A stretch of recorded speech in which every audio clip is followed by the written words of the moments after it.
नमस्कार। चुनावी दंगल में आपका स्वागत है। 2022 के चुनावी दंगल में 5 राज्यों में विधानसभा चुनाव के लिए प्रत्याशियों का ऐलान होना शुरू हो गया है। राजनीतिक उठापटक के बीच चुनाव जीतने के लिए राजनीतिक दलों ने पूरी ताकत झोंक दी है। नेताओं के दल बदलने का सिलसिला भी जारी है। इन सब के साथ राजनीतिक नेताओं की बयानबाजी और गुटबाजी भी अब सामने आने लगी है। कानपुर के पुलिस कमिश्नर रहे असीम अरोड़ा ने आज भाजपा की सदस्यता ग्रहण कर ली। केंद्रीय मंत्री अनुराग ठाकुर की मौजूदगी में बीजेपी के प्रदेश अध्यक्ष स्वतंत्र देव सिंह ने आज लखनऊ में असीम अरोड़ा को पार्टी की सदस्यता की शपथ दिलाई। ये जेल बेल का खेल, ये समाजवादी पार्टी का असली खेल।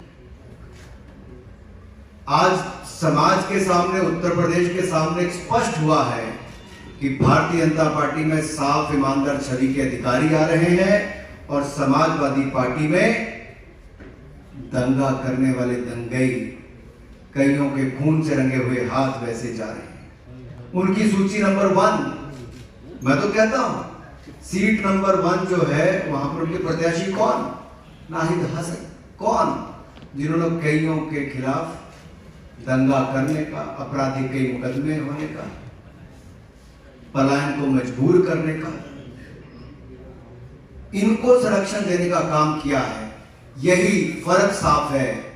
भारतीय जनता पार्टी में ईमानदार छवि के अधिकारी तो वहां पर दंगई आते हैं, यहां बेदाग आते हैं, वहां दंगे करने वाले आते हैं। बहुत बहुत धन्यवाद।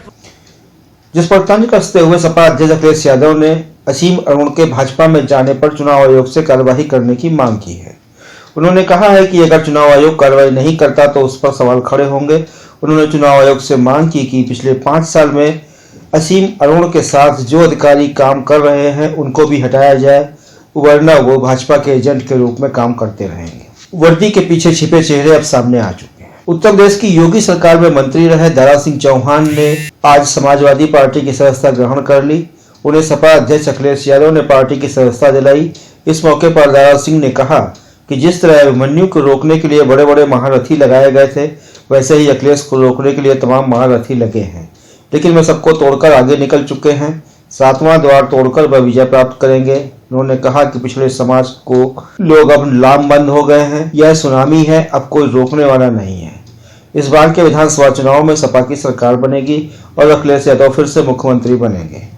अखिलेश यादव ने कहा कि दलित और पिछले समाज के लोग समझ चुके हैं कि भाजपा निजीकरण की नीति पर काम कर रही है, जिससे कि आरक्षण को खत्म किया जा सके और संविधान को कमजोर किया जा सके। यूपी चुनाव के लिए सभी दलों के प्रत्याशियों ने चुनाव प्रचार शुरू कर दिया है। रविवार को नोएडा में कांग्रेस प्रत्याशी पंखुड़ी पाठक के प्रचार के लिए छत्तीसगढ़ के मुख्यमंत्री भूपेश बघेल ने पहुंचकर डोर टू डोर जनसंपर्क किया। यहां के लोग हाई प्रोफाइल वालों को वोट नहीं देना चाहते हैं। वहीं छत्तीसगढ़ के मुख्यमंत्री भूपेश बघेल और अन्य के खिलाफ नोएडा में आगामी विधानसभा चुनाव प्रचार के दौरान कोविड मानदंडों का उल्लंघन करने के लिए गौतम बुद्ध नगर पुलिस ने प्राथमिकी दर्ज की है। मुख्यमंत्री योगी आदित्यनाथ ने कहा कि भाजपा प्रत्याशियों की पहली सूची सबका साथ सबका विकास के नारे को चरितार्थ करती हुई नजर आती है।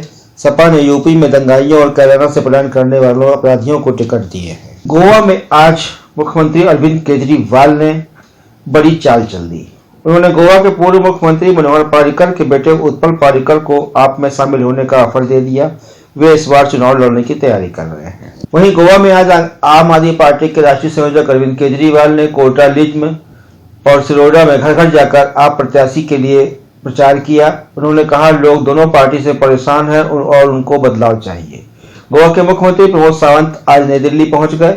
आगामी विधानसभा चुनाव से संबंधित टिकट बंटवारे के लिए वे राष्ट्रीय अध्यक्ष जेपी नड्डा से बात करेंगे। सपा प्रमुख अखिलेश यादव ने योगी को खिचड़ी खाने की फोटो देखकर तंज कसते हुए कहा है कि मैंने भी तस्वीरें देखी हैं कि कल वह कैसे बेमन से खिचड़ी खा रहे थे।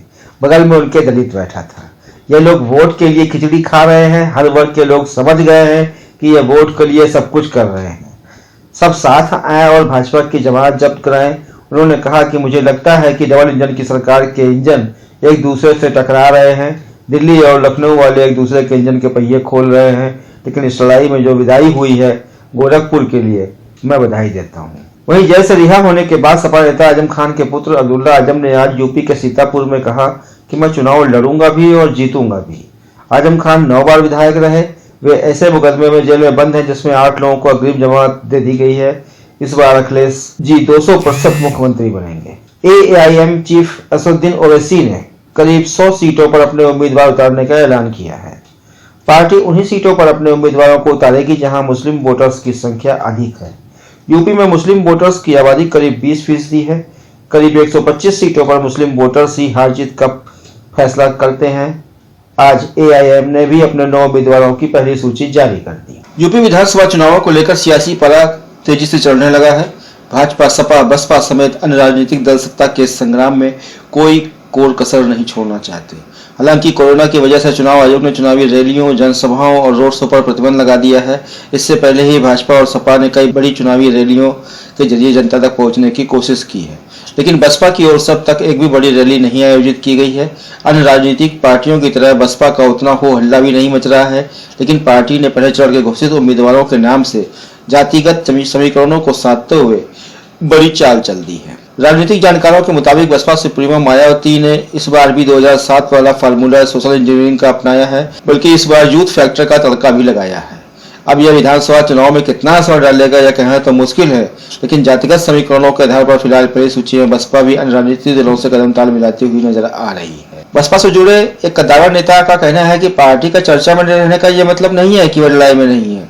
बहुत लंबे समय तक मायावती के रणनीतिकारों में शामिल रहे नेता कहते हैं कि बसपा ने जो टिकट घोषित किए हैं उससे दूसरी राजनीतिक पार्टियों को अंदाज लगा लेना चाहिए कि चुनावी मैदान में बसपा सभी को कड़ी टक्कर दे सकती है। बसपा ने जिन 53 प्रत्याशियों की सूची जारी की है उनमें आधे से ज्यादा की उम्र 50 साल से कम है।